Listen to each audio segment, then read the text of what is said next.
Welcome, our fellow lovers of love, and thank you for joining us on yet another excursion through the stream of consciousness down the river of tranquility to fill the lake of life with love.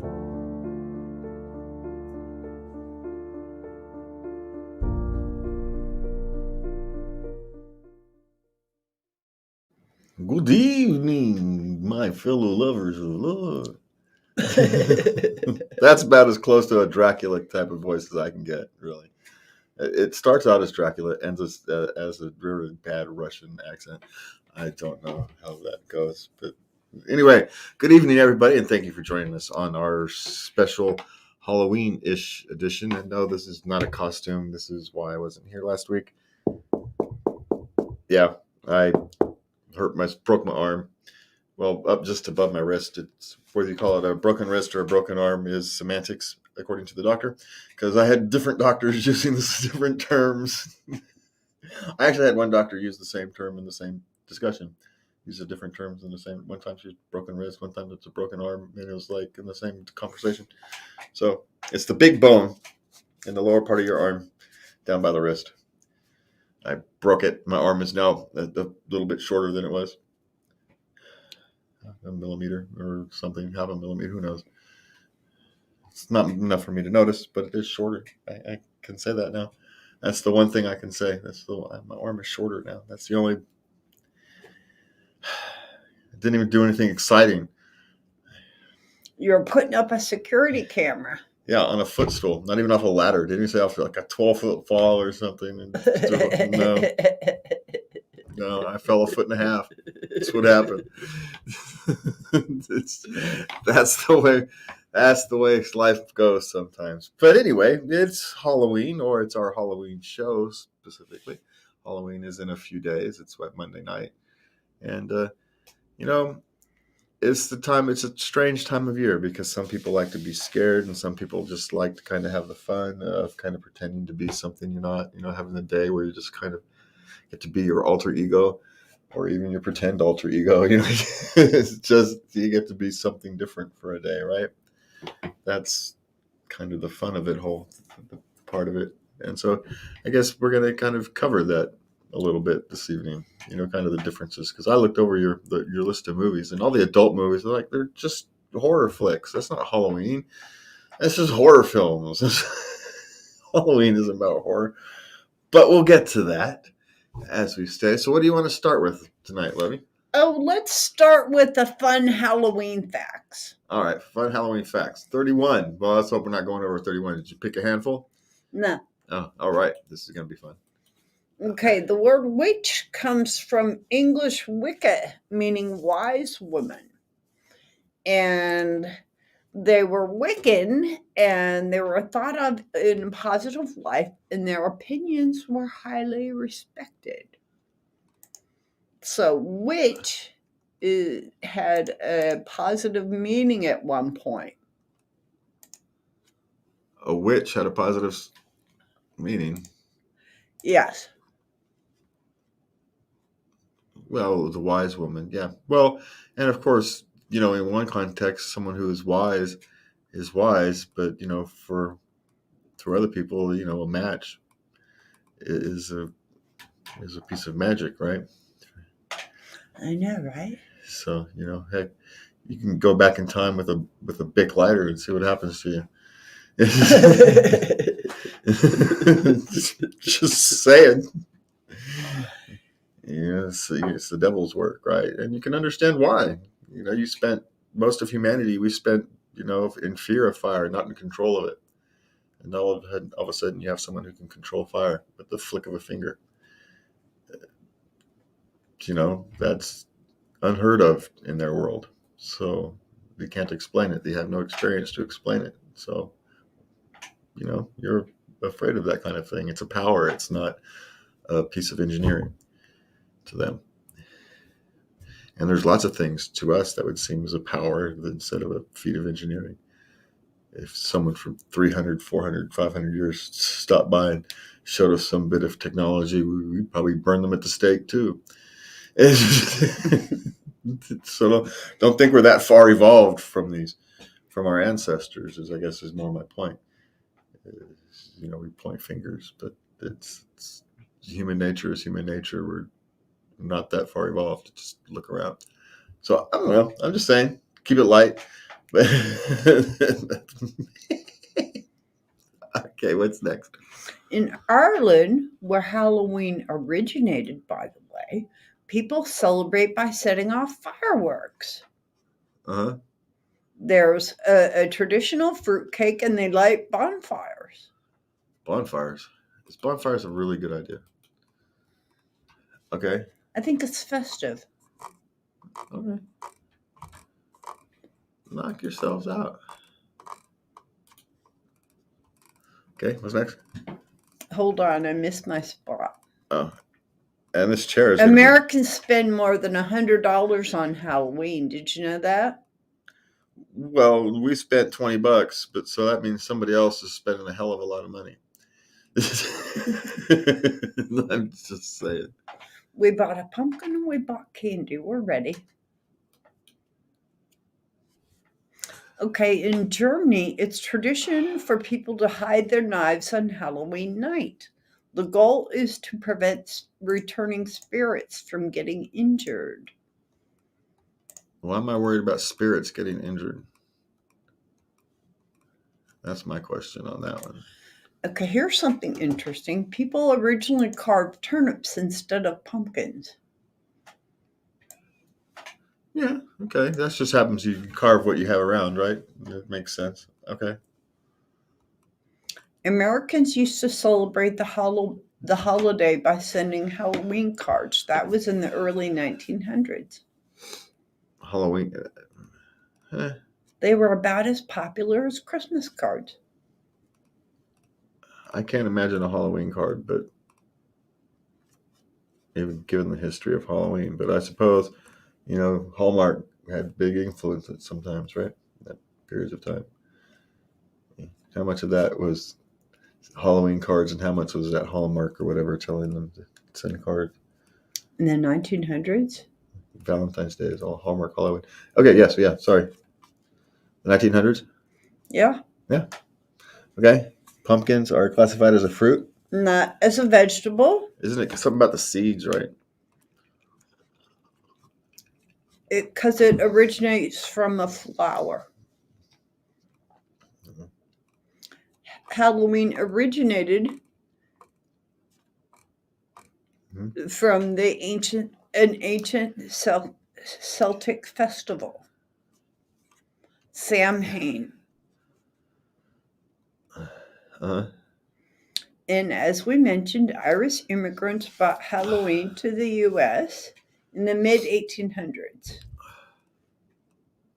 Okay. All very, very interesting. So, but what else do you do on Halloween, right?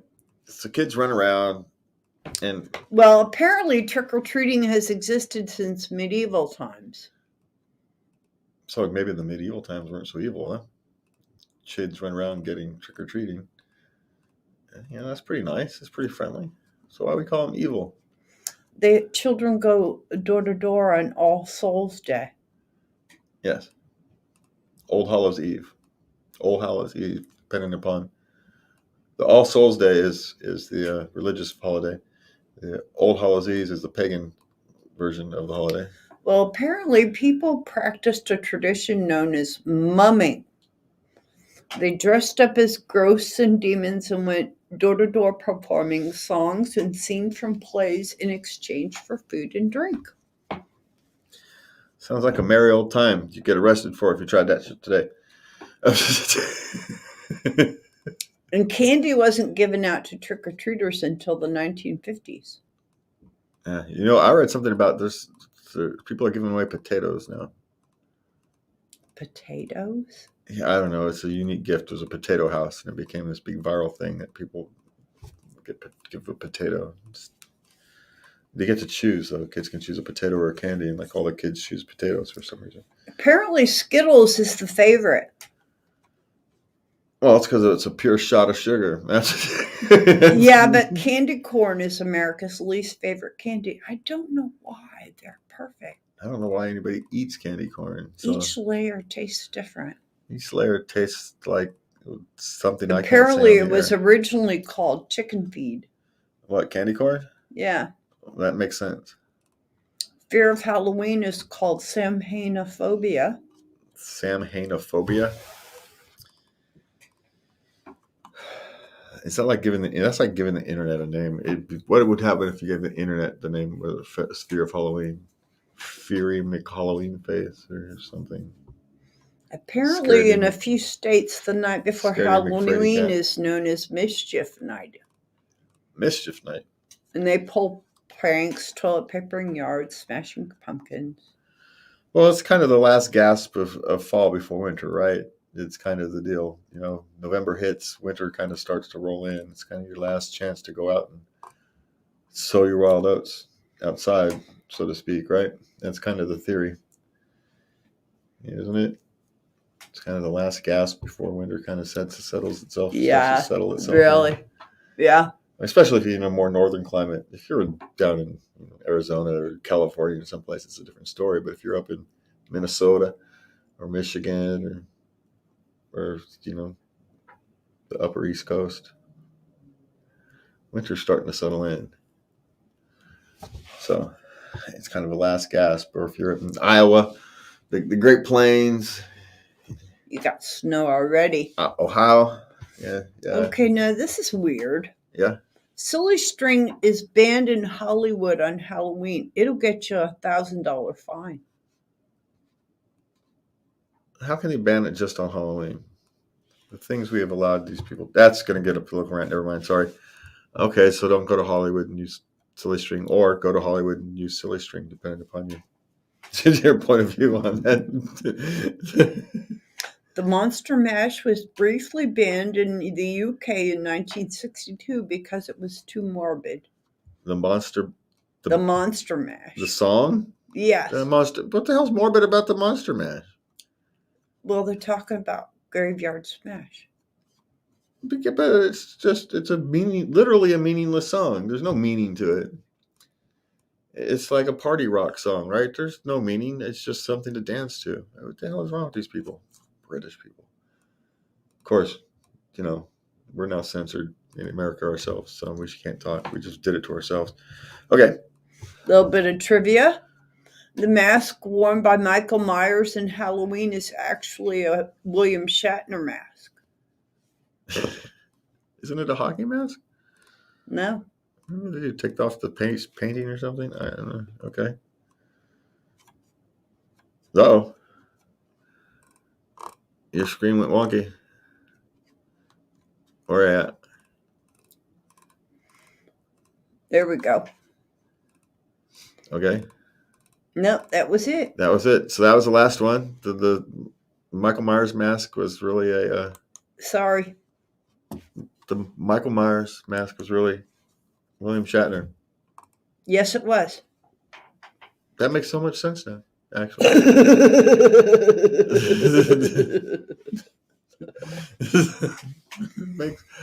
makes a little bit of sense. Come to think about it.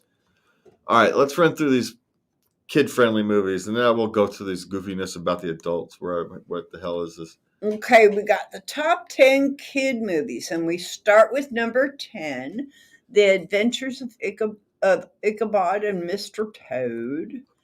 Love Mr. Toad. Mr. Toad. The Witches. Don't know what that is. The Wind in the Willows and the meets Legend of Sleepy Hollow. As long as they're just kind of fun things, like Halloween Town, it's just kind of fun. Witches is good. Okay. The Addams Family, that's just kind of fun, right? Witches is really scary if you're a little kid, by the way. Okay, well then, not Witches. Monster House, I don't remember that one. I think I've seen it, I just don't remember it. Halloween, I don't know how. Addams Family, a classic. No, you're all behind me now. Let's see. Paranorman, I haven't even heard of that one. me either. Well, we're gonna have to watch some of these. Number 4, Beetlejuice, of course. For what? The preteens, right? You don't want to go too much younger than that with Beetlejuice. Great Pumpkin's good for everybody. 2, Hocus Pocus, that's just a good, fun film. I don't particularly like it myself, but I can understand why people would like it. It's kind of a good, fun, meaningless bubblegum film. Bette Midler. You know, it's not I don't particularly like it, but I can see why people would. You know what I mean? She's worth a watch. Sarah Jessica Parker's in it too. Hocus Pocus and Hocus Pocus 2 is out on Disney. I didn't hear good things about Hocus Pocus too, so I liked it. so. And Anyway. of course, number 1, The Nightmare Before Christmas. God, it's been a long time since I've watched that. I should watch it again, just because I don't really remember it. But I do remember it as kind of a work of visual art. I don't really remember it as the story. so that's kind of. Oops, there we go. We'll go that way.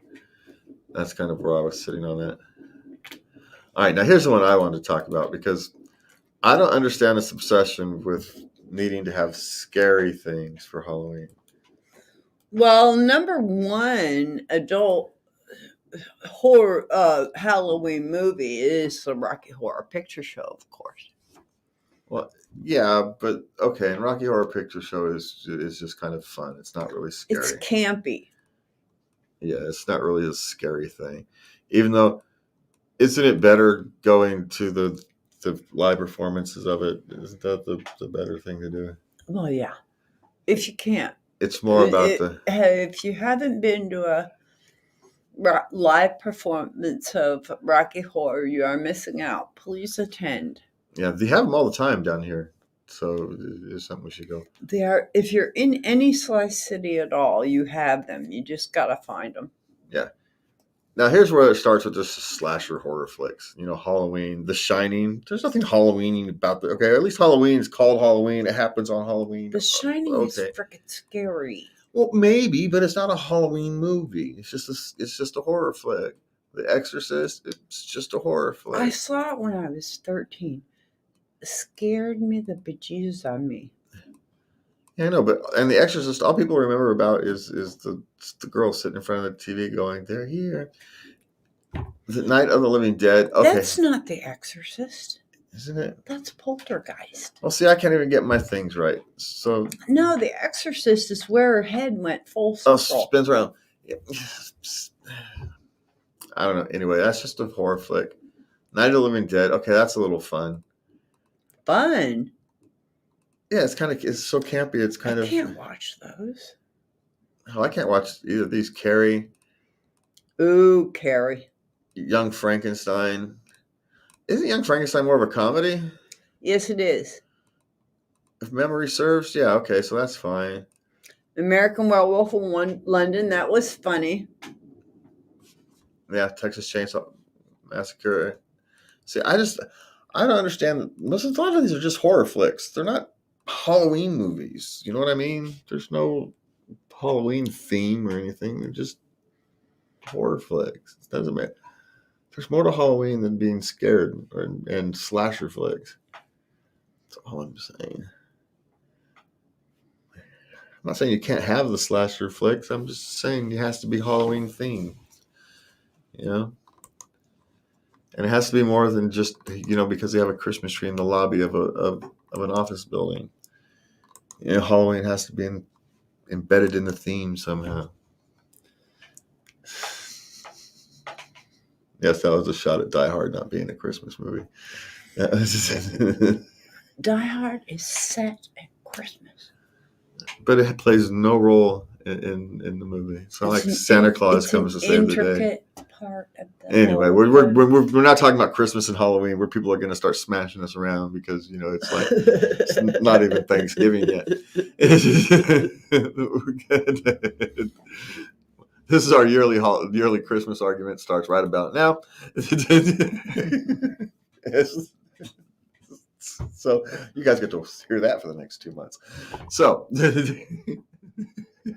that's going to be fun. So yeah, I just like my Halloween movies to be fun. I don't mind kind of the scary things, but they should be campy if they're going to be scary because it's Halloween. It's fun. It's not supposed to be a serious holiday by its very nature, at least from where I sit. The rest of the year is serious. Why do we want to be serious during Halloween? Hey, have some fun. That's all I'm really saying. So go out there and have some fun. Paint your face, put on a mask, put on old clothes, whatever. Don't worry about what other people think of your costume. Just go out and have fun for a night. Okay. Now we're going to talk about Halloween party. You still actually have time if you follow this real simple checklist, complete party checklist that we have on the website. It real simple is perfect. They make it Real simple. just like they have in their title, real simple. So you get out, all you do, you need food and drinks, candy and loot bags, and gross gummy body parts, classics like pixie sticks and bazooka, a punch bowl. Yeah. Okay, don't forget your napkins, plate, utensils, and tablecloths. Count your platters beforehand, beverages and cups. Appetizers, make sure you have plenty. Make ahead as much as you can. Don't forget the desserts. And set the scene. Carved jack-o'-lanterns, pumpkins and decorative gourds in clusters around your home. Fake cobwebs and spiders, paper bats, balloons, and other decorations. Candles. My thing's giving you. My thing is giving me a hard time. Halloween movies. Spooky music. Spooky music more. I think movies kind of kill a party, so spooky music is cool. Spooky music, Halloween theme music, stuff that gets you up a little bit, moves you around. Not too loud because you just want background music. Background music, yes. Yeah. Costume accessories, and don't forget your camera. Yeah, and unless you're in Hollywood, don't forget the silly string. I suppose they can't bust you for having silly string in your own house. That would be silly. I guess they had a silly string problem then. And of course, at a party, you're going to want to play games. So we have a list of 44 best Halloween games, and we're not going to review all of them, but we're going to go over some. All right. Which ones are your favorite ones? Eyeball Pong. Eyeball Pong. Tell us Eyeball Pong. Well, it's beer pong, but you put eyeballs on the ping pong? On the ping pong balls. So it's beer pong with extra work. Okay. Yeah, I'm all right with it. It's saying. A witchy theme. Okay. Okay, there's all kinds of stuff on Amazon. Don't forget that. The hat ring toss. Halloween forehead detective. Give each attendee a sticky note and blaze them with a popular Halloween word or costume idea, and they have to place it on their forehead. They have to ask other party-goer questions until you figure out what they are. I like death charades. That one could be fun. Death charades. Oh, those murder mystery party games. Those are really fun. And they're not that expensive. Death charades. What is that? It's just charades, but it's you have to guess how you were killed. Oh, nice. So it's just a different version of charades. Of course, there's the classic bobbing for apples. And you can do a mummy sack race. You do it. It's a sack race with a twist. You wrap everyone's legs with crepe paper, and the one to finish to the finish line with no ribs in the paper wins. So no one wins. That sounds fun. Beanbag toss. You toss them into the carved pumpkin. Yeah. Candy pumpkin toss. You can do pumpkin checkers. I don't know. Doesn't seem to be a whole lot of. Paint a checkerboard and then use white and orange pumpkins. You got Halloween bingo way down here. That sounds fun. I guess most of these are for kids games. Tabletop Halloween cornhole. There you go. That's fun. People will play these days. Pumpkin patch stomp. Before inflating, fill orange balloons with candy, loose change, or other treats. And then trick-or-treaters can clobber the pumpkin, quote-unquote, pumpkin patch in your backyard to claim each prize inside. Oh wait, so you're gonna That put sounds like fun. wait, so you're gonna put candy inside of a pumpkin thing, inside of a balloon, and then have them stomp on it. Yes. What can possibly go wrong?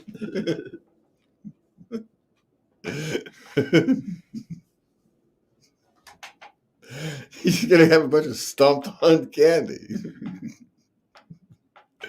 Okay, putting coins and money and stuff in there, all right, because you can't hurt that stuff. But Well, you put bubble gum, lollipops. okay, so you're getting broke lollipops and bubblegum with the stuff smashed, and no, don't have them stomping on candy. Good Lord. But I get the thought. I like the thought process. It's just, come on, I'll think this through. That was not gonna end well. I'm just gonna point that one out. Well, I like this next one, eyeball hunt. It's like an Easter egg hunt, but you do the ping pong balls with the eyeballs on them. Yeah. Okay. Anything that's just kind of fun, I suppose. It's like a Halloween thing. Any regular party game that you can play. Just put a Halloween type twisty thing on. Eyeball dig. Prepare a heaping bowl of spaghetti, and you blindfold someone, and they put their hands in the mushy mess, searching for hidden eyeballs. I like that one. Yeah, that's fun. Oh wow, you're still back on 20. Let's see. Pumpkin chunkin. Rather than toss real pumpkins, cover toilet paper rolls with orange felt for a cleaner prop, and then you toss them into baskets. Eyeball slime. There's recipes to make your own slime on the internet, and you put eyeballs in it. Not real eyeballs, just candy eyeballs or something else. Come on now, people. Not real eyeballs, no. Zombie eyeball toss. So you got to go kill some zombies, then take their eyeballs and toss them. See? So just don't make any zombies in the process. Be careful. Pin the spider on the web. Okay, so you get the idea. Yeah, it's just to partake any normal party game and kind of reimagine it from a Halloween theme for Hollywood Halloween theme. Dress up, have your costume contests. The best costume and the most innovative costume means the person who put maybe the costume isn't the best costume, but they put the most thought and work into it, or patched it together the best out of the least amount of resources, that kind of thing. Have some fun with it. Reward those who are thinking outside the box, or just trying without going off and spending money. I think that's kind of the fun way to do it. Who has the best costume that they patch together out the stuff that's already in their closet? That's the kind of Hollywood costume I want. All right, you got 15 minutes to go into the closet and find something Halloween costume to make. Come out and see who's got the best costume. That would, for me, is kind of the fun thing. Yeah, come as you are parties for Halloween are really great. So, yeah, I like costume parties. You don't have to wear a costume, but come in a costume. Or what is it? A fancy dress party. You dress up as another person. It can be a famous person. Yeah, those are fun. Yeah. So, All right, and you know what also is fun, Lubby? Relationships are fun. Yes, they are. And you had a dive into Reddit again this week. Yes, I did, and we got some interesting stuff on the docket. All right, so let's knock it out of the park here. Okay, number one, here we go. How do you process the fact that they will be out of your life forever after a breakup? I can't stop thinking about the fact that I will literally lose my best friend, lover, and most important person in my life for a while, out of my life forever. It just feels like I am mourning a death. I am jealous they are still in the lives of other people but can't be in mine. I don't want them to just be a memory. I already have abandonment issues, so the realization totally breaks me. I feel like I can't continue on. How do I process this? Especially when you feel the breakup was your fault. How do you cope? Well, most breakups are never one person's fault. It's just not how the world works. You can feel it is yours, but that doesn't necessarily mean it's true. You have abandonment issues. You even said it yourself, so you're going to have a tendency to self-blame, even when it's not necessarily. There may not even be anybody to blame, so to speak. People grow apart. It happens, and so you just kind of have to accept that. And the reality is, you're going to feel that way for a while. You just are. You kind of have to own it and make it your friend. And once you do that, you can start to move on with it. You are mourning. You are mourning a loss. Yes. You envisioned a future with this person, and now that's gone. And you have to take the time to spend on yourself and envision another future.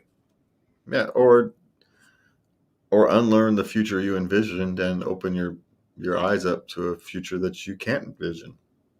Just be open to what comes, because as you've just found out, future isn't written. What you've envisioned as the future isn't going to be what the future is going to be. It's just not. It's not how life works.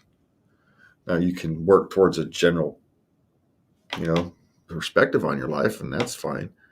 But let's not fool ourselves to think that what you vision the future as is what it's going to be, because life has a way of changing you. The environment around you changes, and so your perspective and your vision for the future will change along with it. And so, just, as hard as it is, accept the pain. The faster you accept the pain, the sooner you become friends with it, and the sooner you can learn from it and move on. That's the only secret. It's not easy, but it's simple. That's all there is. That's all you can do. And we wish you luck. Okay, next. My husband shared my nudes with a friend. I feel betrayed. How do I move on from this? Well, you have, feeling betrayed is natural and probably right and all that various stuff. And how do you move on? My suspicion is time, or do you? It's the two options. You're either not going to, or time will kind of heal old wounds type of thing. Wouldn't it depend on his attitude, how long it takes? Yes, but we don't have that type of information. We don't know what his history is. We don't know if this is kind of just a goofy ass misjudgment because he was drinking or something of that nature, or if this is a routine behavior. We don't have enough information. So based upon the information we have, she knows. She knows if he has no respect for her, or if this is just one of those things that happens. We all make decisions that the other person doesn't necessarily like, and we all either learn to accept them and move on, or we don't, right? So Anyway, without more information, it's just all I can give is generic advice. You understand the type of relationship you're in, and if it's one of those rare things, then you'll move on from it. If it's not, then you have a different decision to make. That's all there is to it. Okay, what's next? Okay, I, 20-year-old female, farted during sex with a guy, 20-year-old male. I was mortified. He just got up and left. How do I apologize? You don't. Things happen when you have sex. Bodies have fluid and gases in them, and you're moving stuff around, and these kind of things happen. If he's not mature enough to cope with it, then that's you. My thing is you've got lucky. No, it's not someone you really want to have in your life. You move on. A lot more embarrassing things are going to happen to you in relationships than farting during sex. And if you can't deal with that, he can't deal with that, then you're not ready for a real relationship. That's all it is. So consider yourself lucky. You learned something early on. You don't have anything to apologize for. So that's, there you go. Okay. I, 22-year-old female, just learned my parents cheated on each other. I'm super disgusted at them.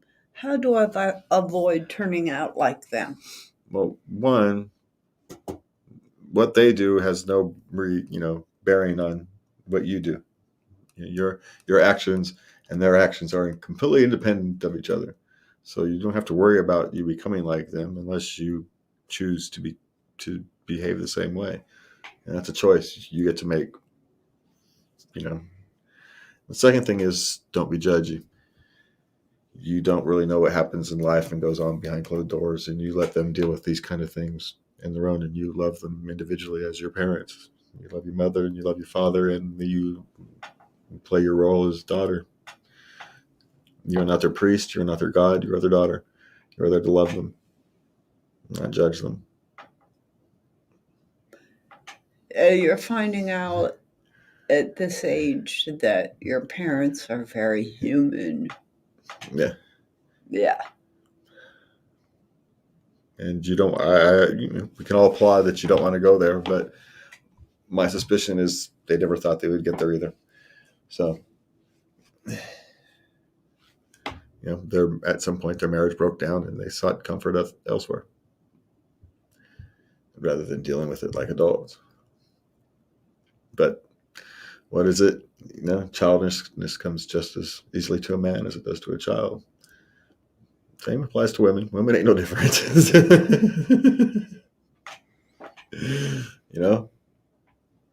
It's a very human thing to do. And my suggestion is to don't judge the actions, just love them as your parents and move on. How many mistakes have you made that they've forgiven you for?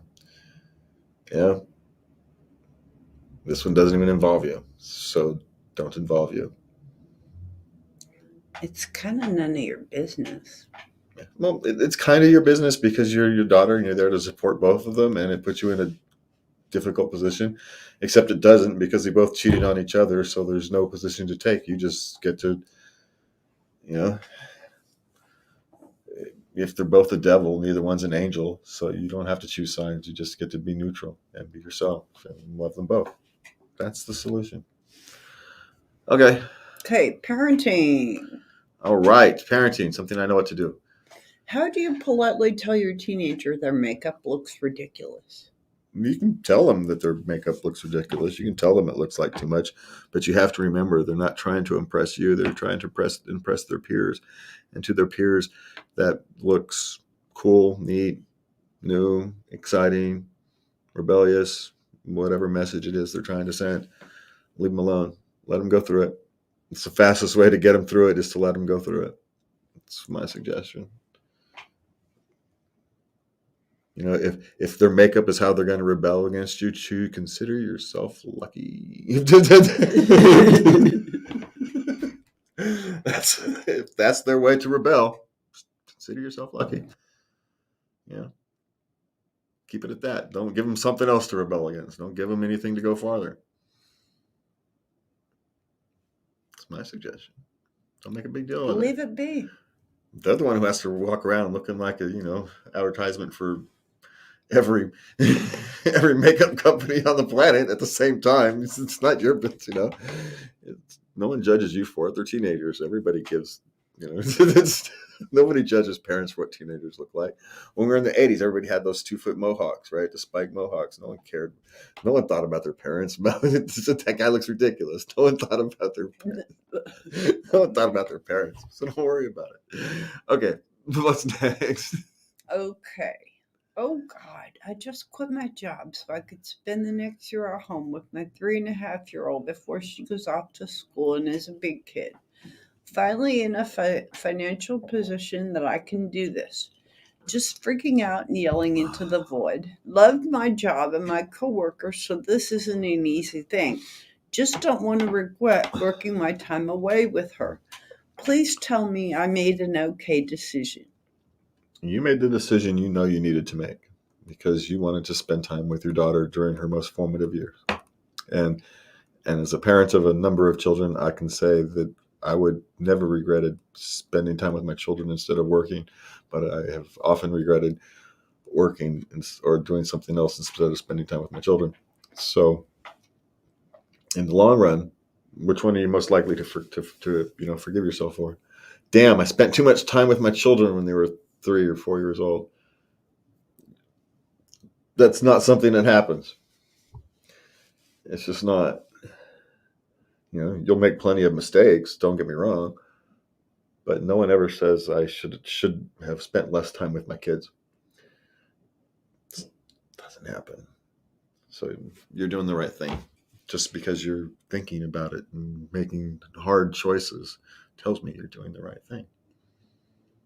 So you got it. You got it.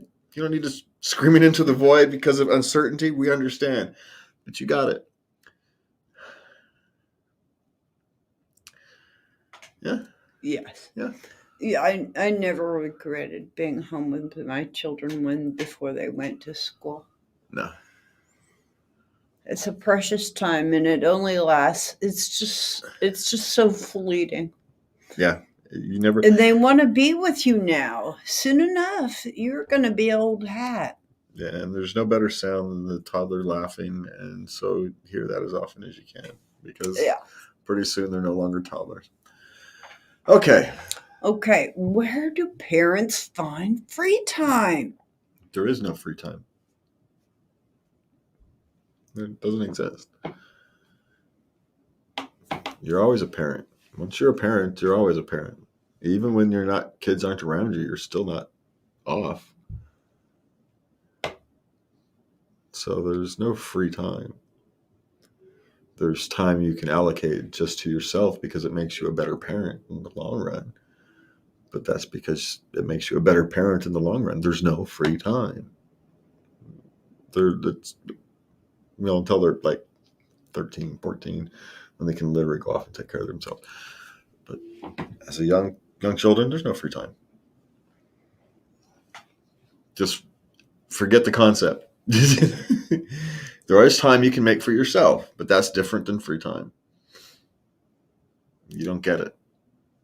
The babysitter's only watching for so long. Everything's in windows. There's nothing that's free. Blocks of time, yes. Yeah. Even if they're at grandma's for a week, you still have that week, right? It's still a block of time.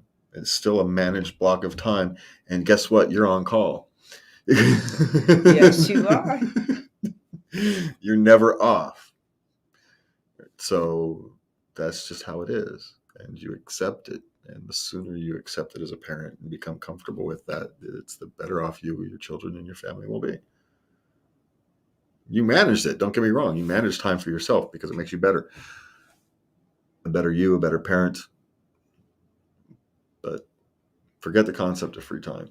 It's just wrong. They manage their time. That's what happens. Okay. I have a week-old baby, and she goes to sleep on her own in her Moses basket during the day with no issues. However, when it comes to doing the same in her cot at night, she just won't settle down until 5 a.m. at the earliest. We'll put her down and she wakes up and she wakes almost immediately and won't settle until she's held. We've tried white noise, only feeding in the dark, etc., but it doesn't seem to make a difference. What are we doing wrong? Well, A, you're doing nothing wrong. It's relatively normal for a 1-week-old to have what you would consider strange sleeping habits because they don't have sleeping habits. They don't have a circadian rhythm. And, you might have a natural night owl, right, where she tends to be up in the night and sleep during the day. But there are some things you can do. Is one, recreate the conditions at night that she has during the day. If it's relatively noisy and stuff is happening during the day and she sleeps fine, don't create a silent night. She's not going to sleep. She sleeps comfortably with noise. So create some noise. Leave a TV on, a stereo, something. Play Beethoven softly in the background. Give her some noise. And there's signals there, right? If she sleeps comfortably during the noise, but she doesn't sleep comfortably when it's silent, give her some noise. I have a suggestion. Yep. Baby swings. Baby swings are good. Baby swings were lifesavers. Oh my God. But also, and she, you might want to start thinking about making sure she stays up a little bit during the day. Don't let her sleep all day long. So she's a little prepared to sleep during the night. A week is kind of young for that, in my opinion, but lots of people put their children on schedules that early. So it's, it's not like a universal truth. There's, you find the right thing, the things that work for you and your family. And so, trying to kind of reverse her sleep schedule. It's not unheard of. Give it a try. But no, you're not doing anything wrong. This is just what happens as parents during the first few months. You kind of want to laugh because we've been through it so often, right? You don't get sleep. There's no such thing.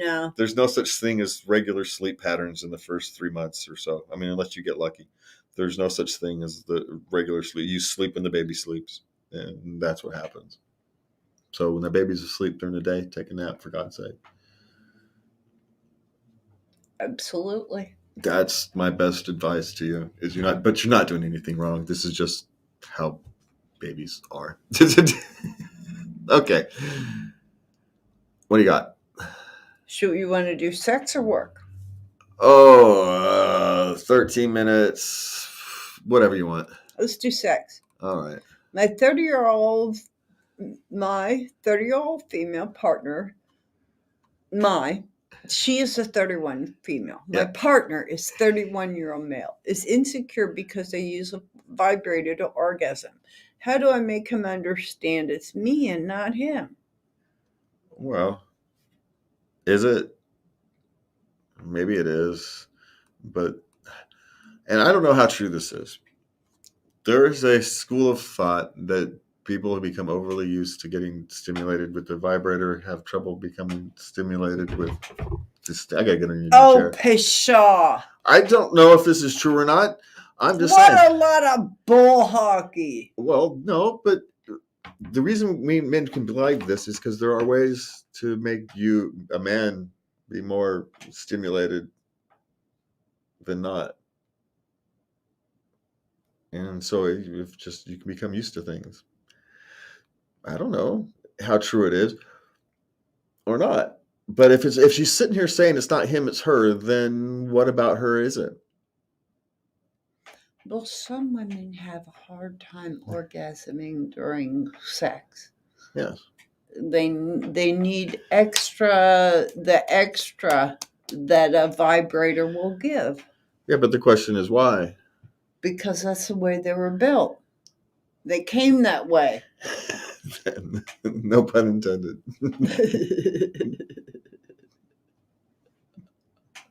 That was pretty good. I'm just saying that if you are sitting here saying that it's not him than you, then what is it about you? Yeah, maybe it's both. With sex, expectations can create a lot. So if you're expecting not being able to have an orgasm without a vibrator, then you're going to have a hard time having an orgasm without a vibrator. That's what I'm saying. I would be a little more instructive with him. Apparently, But he's also he's 30, and he's 30-year-old men are generally still insecure about in their sexuality. They're still relatively oh, inexperienced. well, maybe he needs a little tutorial. Yeah, maybe he just doesn't know your code because you're not sharing it with him. Let him dial you in. Hey, each woman is different. I'll tell you that for sure. Women are different. They all have different combinations. And Really? Because men are pretty much all the same. no, we're different. It's just Well, you have different predilections, but y'all are visual creatures. for the most part. But yeah. But just saying. We're all different. We're just simpler different. Our differences come in big chunks. Y'all's come in like, we have like one of those 3-digit locks. That's a man. You guys got one of these 8-digit thing code machines from World War II. Do you think we like it? Do you think we like being this way? I don't know. We don't know. That's all I can say. We have no clue. No, we don't like being this way. We think it's God's cruel joke that y'all can get a wind and get a stiffy, and it takes us forever. We have to be romanced all day. Yeah, but the problem is that a breeze of wind can give us a stiffy, and then you have to walk around like that all day. It's annoying. So it's a cruel joke on both of us, quite frankly. So Mother Nature. yeah, laugh. Yeah, they're designed to make us want to have sex more often. That's the whole point of the deal. It's what it is. All right, what's next? I need a professional cuddler so badly, but there's none close by in my area. What should I do? Find someone to cuddle. I don't know why you need a professional cuddler.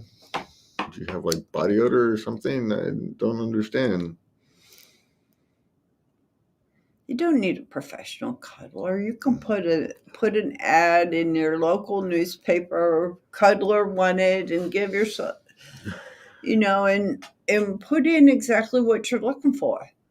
Yeah, maybe. I'd actually go the other way and find out why you need a cuddler. Well, maybe they aren't in a relationship, but they need affection. Well, yes, I can understand, but is it really affection to have a professional cuddler? You're paying for it. It's like prostitution. Well, that's kind of my point. Is that still love? Well, no. It's a short-term fix at best. You're not actually solving the real problem. Is that you're not comfortable with yourself. I see what you're saying. I mean, hey, don't get me wrong. Sometimes just getting through the night, and I can understand. Hell, we wouldn't be together if it wasn't for that. So I'm not putting it down, right? Right. But I am saying that you understand what it is you actually want, what it is you're actually kind of looking for, where it is that you are in your stage of life. Because is it a professional cuddler you're looking for, or are you just looking at for feeling secure, and you've got to find that inside of you? But if you just need to get through a night, I can completely understand it. Just don't expect it's going to actually solve anything other than helping you get through a day. And there's nothing wrong with getting through a day, however you can. No judgment. Just don't have any more expectations of it. Okay, what else you got? Is it just me, or are there other women out there who also feel the sudden urge to cry after having an orgasm? Okay, this is for you. How is this for me? I was making a joke. I would actually, no, but I'll give an answer, though. I would assume it's not abnormal. I'm not going to say it's something that's overly normal, but I would suspect that for some women it can be an emotional experience, and if you're one of those people who's likely to tears, that it can bring you to tears. I don't see the it can because the emotional connection and the feelings are overwhelming. Yeah, I think it makes sense to me that those especially for women, they're there for men too. But it's it's upsetting for a guy. You gotta let him know right away. I'm fine. Which of course freaks us out, because whenever a woman tells you you're fine, it means they're not. And so, so it's just yeah, we're gonna freak out, but don't worry, we'll get through it. We'll deal with it. We get used to dealing with stuff like that. We just do. You don't when you're in your 20s, but once they start getting into their mid and late 30s, they start to understand the world. Well, they don't understand it; they start to accept the world. Let me rephrase. They don't start to understand it; they just start to accept it. It's just the way it is. Why does it happen? Don't know. Don't even care anymore. It's just the way it is, and I just deal with it.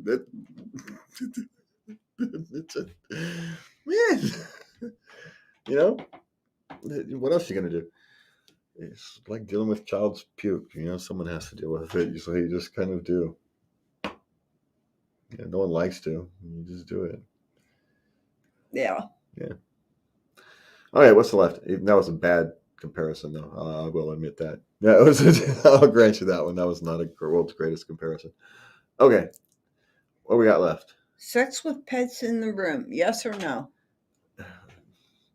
I find it creepy myself. I find it creepy, but sometimes, the dog's sleeping in the corner. It's at the middle of the night and things start happening, and the dog is just there. Yeah, you forget the cat's in the room or something. Yeah. Yeah, but once they jump on the bed, man, it's out you go. Yeah. So. Yeah. What are we doing? Yeah, well, because and who wants to stop and kick the dog out? But of course, that the stupid dog's going to wake, or cat's going to wake up, and it's just going to become a mess. So it's or if you live alone, right, you don't close your bedroom doors so they're open, so the pets are walking back and forth. So so the answer to that is no, but because I just find it weird, but that's me. So what do we got? We got one for a work, one or two. Okay. Is it a bad idea to bring up to my manager that I want to try a different job at my work after only being applied there for 4 months? Without knowing the context, I can't tell you. I just can't. If it's a job you're qualified for and you could do, I'd say go ahead and go for it. But it's hard to know. That's one of those things you just have to know the environment. You have to know the context. Don't expect too much, but I wouldn't be afraid to do it. But that's me. If I actually wanted it, that's the other thing. So, okay, one more. My supervisor, 50-year-old male, may or not be flirting with me, 21-year-old female. What do I do? May or may not. Is that even a question? She's not sure. Well, she thinks he is, but she's not sure. Well, then he's not very good at it. Or maybe he's just being friendly and you're interpreting it as flirting. Again, I don't know. Well, at 21, I did too. I took people just being super friendly as being flirting. But he's old enough to be your father. Yeah. And, well, let's be honest. There are times when there is, even in the workplace, what we'll call friendly flirting. There is. And so is it real flirting? No, it's not real flirting, but it keeps the mood light and, gives everybody a little smile on the day, right? It's nice to get compliments and that type of thing. It's a friendly compliment. It's almost like in the James Bond movies and the Miss Moneypenny. There was flirtiness, but they were never actually going to go anywhere with him. Right? It was just a flirtiness. It's like that turned down. That's the office flirting type thing turned up to 10, but So the question is, I don't know. That's a good analogy. James Bond and Moneypenny. Yeah. I mean, that's just kind of exploded, to be more obvious, but they were never really good. They weren't never really seriously flirting, but it appeared like it was. And if you turn that knob down, for dramatic effect, you can see the kind of office flirting that happens around routinely. Now, whether it bothers you or not, you have to decide. She actually didn't say if it bothered her or not. She just said she wasn't sure. She doesn't know what to do. My suggestion is to do nothing. If it starts to bother you, mention it. Say, I'd prefer it if you keep the conversation more professional and leave it at that. If it doesn't bother you, then it doesn't bother you. Take the compliments with a smile and go on about your day. That would be my suggestion. And you need to let him know. If it bothers you, you have to let him know quickly. You really do need to let him know. Yeah, and you don't have to be angry or nothing about it. Keep it. No. He's 50. He knows what's up. And yeah, he may just be how he is. And he doesn't know he's making you feel uncomfortable. He's not trying to make you feel uncomfortable. It's his way of making people feel comfortable. And, right? It may very well be what it is. It's just his way of making people feel comfortable. He doesn't know you're feeling uncomfortable. The minute you let him know, he'll start to change. It may take him some time to fully be different, but he'll work on it. That's how most people are.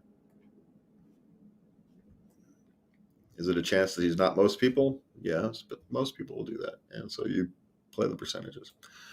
And you have to give him a chance before you head off to HR. Yeah, don't get upset until you actually understand, until there's something to be upset about. And at the moment, there's nothing to be upset about. So if it starts to bother you, make sure you mention it. Keep it professional, the way you'd like to be treated in a similar situation. And take it from there. And with that, we are done with this Halloween evening or weekend show or Halloween-ish theme-ish show, even though the second half wasn't really Halloween theme-ish, was it? There were some ghoulish topics. No, there wasn't any ghoulish topics. There was nothing to tie in there. I've got nothing. So we're out of here. Thank you guys for joining us. You can find us at latenightLove.us, your favorite social media platforms and all that good fun stuff. And from me and Lubby, thank you for being here. Good night, and please remember to love everybody. Bye.